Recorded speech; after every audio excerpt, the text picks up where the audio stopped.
How do we know the true believers and those who are not? Matthew 7 verses 16 up to 20. You will know them by their fruits. Alam nyo, ang daming bagay na mabuti, pero kung hindi yan ang pinagagawa ng Diyos, hindi yan tama sa harapan ng Diyos. Amen? Now, Satan makes sure that you do the things that are good in order for you not to do the things that are right. Nakuha natin? Kaya nga si Satanas tinitiyak na magawa mo ang mabuti para hindi mo magawa ang tama na ipinagagawa ng Diyos. At yun ang kalooban ng Panginoon. Amen? Kaya, sabi ko nga, kung hindi mo ito pag-aaralan, hindi mo maintindihan eh. Ito ang privilege kapag ikaw ay naglilingkod sa Diyos, kagaya ng mga nagpapastor, nangangaral, nagtuturo ng salita ng Diyos.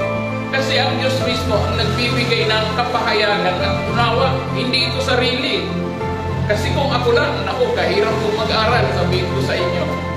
Ang hirap mag-aral, tama Kuya Ed? Assign kita sa linggo. Kuya Rolly, assign ko kayo sa linggo. Kaya thesis ko, assign ko sa linggo. Sino gusto? Meron? Taas kamay. Ate Sonia. Bakit po? Hindi madali mag-aral. Amen? Biyaya lang ng Diyos na nakapag-aral kami. Kaya nga, sabi ko, hindi ko ito gusto kung tutusin. Ayoko nga, hirap mag-aral. Pupuyat ka. Pananalangin ka pa. Tapos kapag ka may mga tupang pasaway, ako, Lord, Lord, Lord. Tatagin mo lahat yan sa panalangin. Grabe. Now, sabi rito sa Matthew 7 verse 22, tuloy po natin, many will say to me in that day, Lord, Lord, have we not prophesied in your name? Number 1. Have we not cast out demons in your name? Number 2. Number 3, and done many miracles or wonders in your name. Grabe ito. Sabi rito, di ba nangaral naman kami sa pangalan mo? Di ba nagpalayas pa kami ng mga demonyo sa pangalan mo at marami kaming ginawang milagro or himala sa pangalan mo? Ano ang sabi ng Panginoon? And then, I will declare to them, I never knew you, depart from me, you practice lawlessness. Ang lubig nito. Kaya sabi niya, hindi lahat ng tumatawag sa akin ng Panginoon, makakapasok sa kaharian ng langit. At hindi ko mo nangangaral ka ng salita ng Diyos, hindi ko mo gumagawa ka ng himala, hindi ko mo nagpalayas ka ng maraming demonyo, ay makakapasok ka na sa kaharian ng Diyos. Bakit kaya ito sinabi ng ating Panginoon? This is another warning. Isang babala ito sa mga nag-aakalang makakapasok sa langit dahil nangangaral ng salita. Alam niyo ba, ang daming nangangaral ng salita ng Diyos pero taliwas sa kalooban ng Panginoon. Alam niyo ba, ang daming nangangaral ng salita ng Diyos, ang lakas magmura, ang lakas uminom, ang lakas sumugal, at ang lakas mga babae. Meron bang ganon? Ano, turo ko sa inyo, gusto niyo? Hindi ko sasabihin kung wala akong alam. Nangangaral ng Diyos tapos ang ibabaw ng kanilang templo may 50 caliber na machine. Nasaan ang Diyos? Di mo ba? So nakita nyo kung ano ang totoo. Kaya sabi ng Panginoon, makikilala nyo ang mga totoong tagasunod ni Kristo sa kanilang bunga o paraan ng pamumuhay. Last time naalala ko, last Sunday, napakagandang batayan nito na, di ba sabi ko doon sa title, You are who God says you are. Ano ibig sabihin nun? Na dahil ikaw ay anak ng Diyos, yan ka na. At hindi mo pwedeng tawaran ang pagiging anak mo ng Diyos. At dahil anak ka ng Diyos, yun ang dapat maging batayan kung paano ka mamuhay, yung pagiging anak ng Diyos. Amen? Hindi yung kaya ka mamuhay ng ganito para maging anak ka ng Diyos. Baliktad po yun. Sa English, it is not your lifestyle that will determine who you are in the Lord. But who you are in the Lord determines your lifestyle. Amen? Kumbaga, sabihin natin sa Tagalog na ako ay anak ng Diyos, dapat ganito ako mambuhay. Yung kinalulugdan ng Panginoon. Amen? Kasi nabubuhay ka nga, wala ka namang silbi sa harapan ng Diyos. Inabot ka na ng ilang taon sa buhay mo. Di ka man lang naging pagpapala kahit nasa pamagitan ng salita o anumang kaparaanan. Hindi po pwede ganoon. Kaya nga sabi kong ganoon sa sinulat ko last time, it is who you are that will determine your lifestyle. Now, balikan natin ito. Sabing ganoon, Matthew 7:22, many will say to me in that day, yung word na that day dito ay judgment day, sa araw ng paghatol ng ating Panginoon. At hindi lahat dahil marami tatawag sa Kanya ng Panginoon. Sabi niya gano'n, ito yung tatlong bagay na kanilang ginawa na pinagmamalaki nila at ginagamit nilang puhunan or pwede ko bang gamitin yung salitang pang-blackmail sa Panginoon? Sabi, Panginoon, nangaral naman kami ng salita mo sa iyong pangalan. Panginoon, nagpalayas pa kami ng maraming demonyo sa pangalan mo. Panginoon, ang dami naming ginawang himala. Kahit pag-gaano kadami ang ginawa mo na mabuti, nangaral ka, nagpalayas ka ng mga demonyo, lahat yun ay mabuti. Gumawa ka ng himala, yan ay mabuti. Pero ang problema, these are all wonderful things or good things, but they meant nothing with the true fellowship, true connection with the Lord Jesus Christ. Alam mo ba, meron tayo dapat connection, relasyon sa ating Panginoon. Amen? Kahit na ano gawin mo niya, mangaral ka, hindi ka naman anak ng Diyos. Talo ka. Nangangaral ka lang, nagpalayas ka lang ng demonyo. Nagtatak ka pa kayo. Pwede ba yun? Oo naman. Now, these things are all wonderful things. Nangaral ka ng salita ng Diyos. The word prophesy dito is to speak of the gospel of God. Yung cast out demons, yung nagpalayas ng masamang espiritu. May mga alam kayong ganyan, di ba? Papalayas ng espiritu ng demonyo. Okay, ano pa? One thing more, they even did these things in the name of Jesus. Yung pa nga ang malupit dito. Ginawa naman namin yon sa pangalan ni Jesus. Sa pangalan mo, Lord, ginawa namin yon. Hindi sa kung kani-kaninong pangalan. Hindi sa pangalan ng presidente. Hindi sa pangalan ni Pilato. Hindi kung kani-kaninong pangalan. In the name of Jesus, preaching the gospel does not save a man from eternal damnation or from hell. Or from condemnation. Now, verse 23, Matthew 7:23. Ano ang sabi rito ng Panginoon na napakalupit? And then I will declare to them, I never knew you. Yung salita kong I never knew you sa Tagalog, hindi ko kayo nakikilala. Pero pag sa English po, ang ibig sabihin yan, mula sa simula, hindi ko kayo kilala. Bakit? Wala naman kayong relasyon sa akin. Liwanag, ano po? Na kahit ano pa ang gawin mo, ay, good morning. Salamat. Isigaw na ako rito. Wala kasi akong microphone. Salamat po sa inyong pagkikinig. Uulitin ko po yung sabi rito, I never knew you.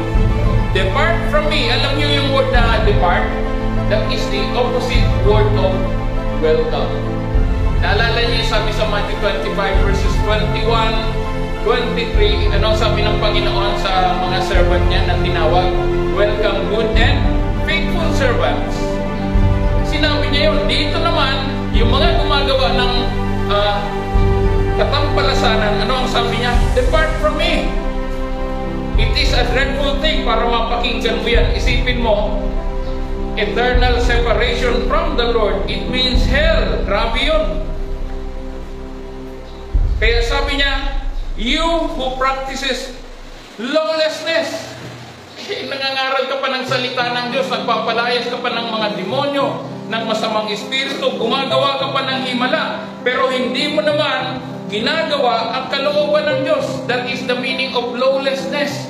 Yung lawless, ibig sabihin wala kang batas na galing sa Diyos na sinusunod. Paano matutuwa sa iyo ang Diyos? Kaya ang sabi rito, depart from me, I never knew you. Ibig sabihin, that person doesn't have any connection from the very beginning. He doesn't know Jesus, or he doesn't even serve the Lord God sa totoong buhay. Hindi nga siya nakita na nagmamahal. He doesn't even know the Lord Jesus Christ. Hindi siya kilala, at maging siya hindi niya kilala ang ating Panginoon. So what secures our salvation? It is only by the gift of faith, by grace alone. Sabi sa Ephesians 2 verses 8 and 9. So without connection, without relationship with Jesus, miracles and wonders proves nothing. Kaya po napakahalaga na meron kang relasyon sa ating Panginoon. Kasi kahit ano pa ang gawin mong mabuti, hanggat hindi mo ginagawa ang tama, ang matuwid, ang ayon sa kalooban ng Diyos, it will prove nothing. It will not qualify you from entering into the kingdom of heaven. And because they have no relationship or connection to the Lord Jesus Christ, He said to them plainly, depart from me. So malamang, they are not even a good servant. Tama? Kasi depart from me. Lumayo kayo sa akin. Alam niyo nung sinabi yan ng Panginoon doon sa parable, Matthew 25 verses 21 and 23, ang sabi niya doon, welcome, good, and faithful. Eh dito lumalabas, kaya tinataboy yung mga taong kagaya ng nagsasalita dito. Because they are not even a good servant, they are not even a faithful servant, or they are not even a servant. Amen? Maaaring hindi naman talaga sila totoong naglilingkod sa ating Panginoon. So, to depart means a terrible word. It is extremely bad, oppressive word. Pag sinabing oppressive, eh talagang against yan doon sa will ng tao na sinabihan ng ating Panginoon. It is a dreadful separation. Being separated from Jesus means hell. Kaya kapag ikaw ay hiwalay sa ating Panginoon, ang ibig sabihin niyan ay impyerno. So sabi niya, I never knew you. Jesus tells us they are not even saved. We are living in a very difficult time sa ating kapanahunan ngayon. Sabi nga dito sa 2 Timothy chapter 3 verse 1. Ano ang sabi rito? Know this, that in the last days perilous times will come. Yan daw ay mangyayari, darating yan sa panahon, sa mga huling araw. Ang ating panahon ngayon ay tinatawag na last days. Kaya sa panahon natin ngayon ay sobrang mapanganib. Ang sabi rito, but know this, that in the last days perilous times will come. Verse 2, for men will be lovers of themselves, lovers of money, boasters, proud, blasphemers, disobedient to parents, unthankful, unholy, or ungrateful, unloving, unforgiving, slanderers, without self-control, brutal, despisers of good. Verse 4, traitors, headstrong, natitigas ang ulo, haughty, lovers of pleasure, mahilig sa kalayawan, rather than lovers of God. Verse 5, having a form of godliness, but denying its power. Kumbaga, parang kung titingnan mo, wow, napaka-religyoso naman, linggo-linggo, nagsisimba, sumasamba. At ang sabi rito, having a form of godliness but denying its power. Wala naman daw kapangyarihang nakikita na nagkakaroon ng pagbabago sa kanilang buhay kahit linggo-linggo pa pumupunta sa simbahan. And from such people, ano ang sabi? Turn away! Lumayo kayo sa kanila. Bakit daw? Verse 6, for of this sort are those who creep into households, make captives of gullible women, loaded down with sins, led away by various lusts. Verse 7, always learning and never able to come to the knowledge of the truth. Ano sabi? Always learning, but never able to come to the knowledge of the truth. Napakahalaga po na nauunawaan natin kung ano ang katotohanan ng salita ng Diyos. Sila po yung mga tinatawag na merong depraved mind or corrupt na pag-iisip. At sabi rito, they opposes the truth. They have depraved mind. Ang tanong, how do we know true and not true believers? Sabi nga sa Matthew 16 up to 20, you will know them by their fruits. Sulat niyo po. How do we know the true believers and those who are not? Matthew 7 verses 16 up to 20, you will know them by their fruits. Ang mabuting puno namumunga ng mabuting bunga. Ang masamang puno namumunga ng masamang bunga. Ang daling intindihin.